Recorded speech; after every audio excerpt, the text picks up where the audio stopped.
जे तुलसी जगन्नाथ को दि जाए किंतु सारथी बाबा फटो कहीं दिहब। ओहो तुलसी किए कौटी गोटे जे गला पृथ्वी प्रलय होगा जमी आप कहते जगन्नाथ पाखे तुलसी दि जाए आउ सेठी कहीं गोटे तुलसी किए देदेला आज्ञा सब देखिए तुलसी की माड़िकी लोक जाऊना किए जदि तुलसी दे अति भक्ति से कौन एमती पृथ्वी प्रलम्ब अशुद्ध होगा जे आप केवल आप एफआईआर दवाई गोटे आड़ खोजिकी ये जो तुलसी लगे पादे ये लगे एमती गोटे केवल थाना गोटे एफआईआर टे दवाई जस्टिफाए करने अच्छा द्वितीय कथा हूँ जगन्नाथ फटो छोट आउ मूर्ति छोट सारथी बाबा फटो बहुत बड़ कौन है आपण घरे ठाकुर देवे सब लोक घरे ठाकुर अच्छा आपण जो ठाकुर घरे जगन्नाथ को रखते बहुत लोग पूजा करती छोटिया मूर्ति टे हो फटो हो जगन्नाथ को पूजा करते आउ से ठाकुर घरे कार फटो नहीं साई बाबा फटो भी थी पारे आउ को बाबा फटो थी पारे आउ को ठाकुर फटो थी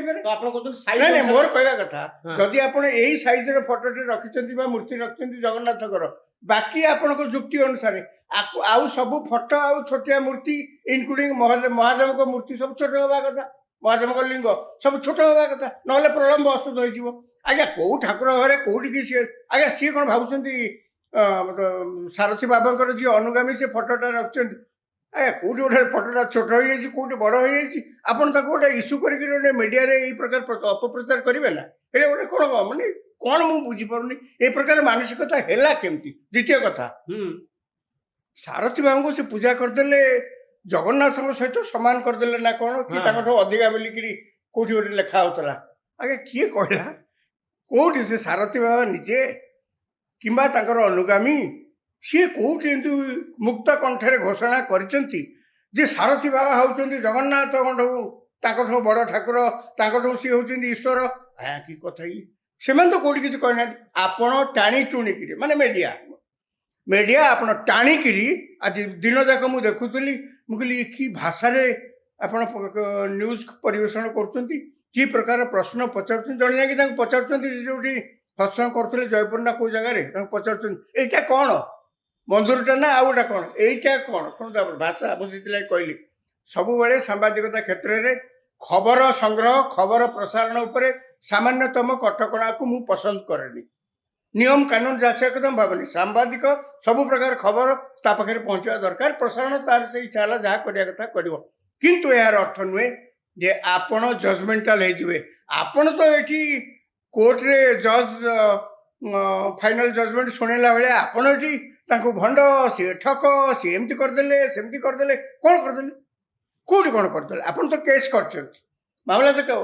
गोटे पिटी गोटे एफआईआर तो केस चलछि ना मूल को फेरे नेबी राजाराम सारथी बाबा ये मूल प्रसंग आरंभ होता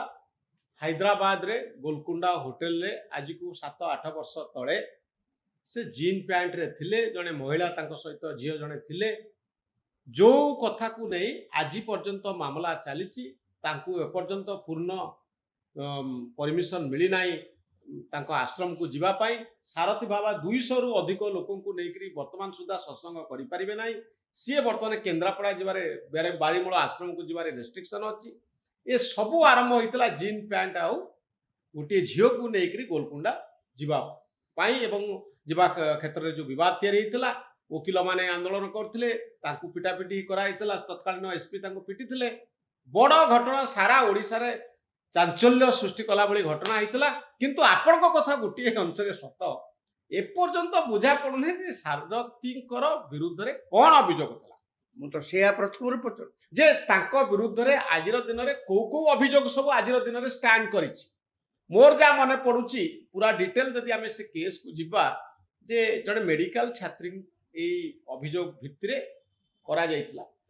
मु कहयापी चाहे से मेडिकल छात्री गोटे ऑडियो मझे आसीला जो झील जनक गोलकुंडा आश्रम जाइए गोलकुंडा होटेल जाइए से झील जनक राजाराम बाबू कहते जे सारथी होउचनी मो पई भगवान परवर्ती समय सी गोटे एफआईआर देले बोधवे जिते जनमत प्रबल है क्राइम ब्रांच प्रेसर रे बोधवे सी विरुद्ध में जाकर एफआईआर देले आज दिन में मत लगुनि से कन्विक्ट हो गले विरुद्ध में कौन प्रमाण आसीगला विरुद्ध में खंडा रखि अभियोग आसला दशहरा बेले आम भी घरे खंडा पूजा करूँ आर्म्स एक्ट रे बुक करागला तो ବର୍ତ୍ତମାନ ସୁଦ୍ଧା ମୋ ଜାଣିବାରେ କୌଣସି ସଲିଡ୍ ଏଭିଡେନ୍ସ ତାଙ୍କ ବିରୁଦ୍ଧରେ ଆସିନି ଯେ ସେ କାହାକୁ ରେପ୍ କରିଛନ୍ତି, କାହାକୁ ହତ୍ୟା କରିଛନ୍ତି, କାହାଠାରୁ ପଇସା ଲୁଟ୍ କରିଛନ୍ତି। ଏଭଳିଆ ସଙ୍ଗୀନ ଅଭିଯୋଗ ଯେମିତି ଆଶାରାମ ବାପୁଙ୍କ ବିରୁଦ୍ଧରେ ଆସିଲା, ସେ ରେପିଷ୍ଟ ବୋଲି ପ୍ରମାଣିତ ହେଲା। ତ ଆଜିର ଦିନରେ ରାଜାରାମ ବାବୁ ଯୋଉ କଥା କହି ଆସୁଛନ୍ତି, ସାରଥୀ ବାବାଙ୍କ ବିରୁଦ୍ଧରେ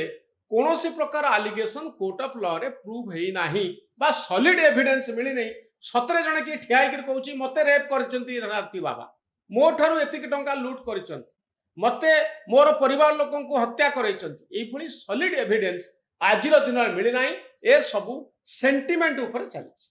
ସେଣ୍ଟିମେଣ୍ଟ କିଛି ନୁହେଁ। ଆକ୍ଚୁଆଲି କ'ଣ ହେଇଛି, ପ୍ରଥମ କଥା ହେଉଛି ଦେଖିବାକୁ ଗଲେ ଅଭିଯୋଗ ତାଙ୍କ ନାଁରେ ହେଇଛି। ତାଙ୍କୁ ତ ଗିରଫ କରିକି ବି ରଖିଥିଲେ ଜୁଡ଼ିସିଆଲ କଷ୍ଟଡିରେ। ବର୍ତ୍ତମାନ ସେ ଯେତେବେଳେ ବେଲ୍ରେ ବି ଆସିଛନ୍ତି, କୋର୍ଟ ତାଙ୍କୁ କହିଛି ଏହା କରିବ ସେୟା କରିବ, ଏଇଠିକି ଯିବ ସେଇଠି କଟକଣା ତାଙ୍କ ଉପରେ ଲଗାଯାଇଛି। ୟା ପରେ ସିଏ ସତ୍ସଙ୍ଗ କରୁଛନ୍ତି ବୋଲି କୋର୍ଟ, ସିଏ ତ ନାହାନ୍ତି କୋଉଠି, ତାଙ୍କ ଲୋକ କଲେ କ'ଣ ଆପଣ ଅଟକେଇ ଦେବେ ତାକୁ? କିଏ? କୋର୍ଟ ତ ସେମିତି କିଛି କଟକଣା କରିନାହାନ୍ତି ଯେ ଆପଣଙ୍କର ଅନୁଗାମୀ ମାନେ କୌଣସି ଜାଗାରେ ଆପଣଙ୍କ ନାଁ ନେଇପାରିବେନି, କୌଣସି ଜାଗାରେ ଆପଣ ସତ୍ସଙ୍ଗ କରିପାରିବେନି। କୋର୍ଟ ତ ସେମିତି କିଛି କହିନାହାନ୍ତି। ଦ୍ୱିତୀୟ କଥା, ନା ସାରଥୀ ବାବା ନିଜେ ବି କରିପାରିବେ 200 ଲୋକଙ୍କୁ ନେଇ। ବାସ୍। ଦ୍ୱିତୀୟ କଥା, ଏଇ ଯୋଉ ଅଭିଯୋଗ ସବୁ ହେଇଥିଲା, ଯେହେତୁ ମାମଲା କୋର୍ଟରେ ଅଛି, ମୁଁ ତାପରେ କିଛି ଟିପ୍ପଣୀ ଅଧିକା ଦେବାକୁ ସମୀଚୀନ ମନେ କରୁନି। ମୋର ଖାଲି ଏତିକି କହିବା କଥା, ମନେ ରଖନ୍ତୁ, ଆଜି ନହେଲେ ବି ଭବିଷ୍ୟତରେ ଦିନେ ବାହାରିବ ଯେତେ ଅଭିଯୋଗ ହେଇଛି ତା ଦେହରୁ ଅଧିକାଂଶ ଅଭିଯୋଗ ଆପଣ ଦେଖିବେ ମିଛ।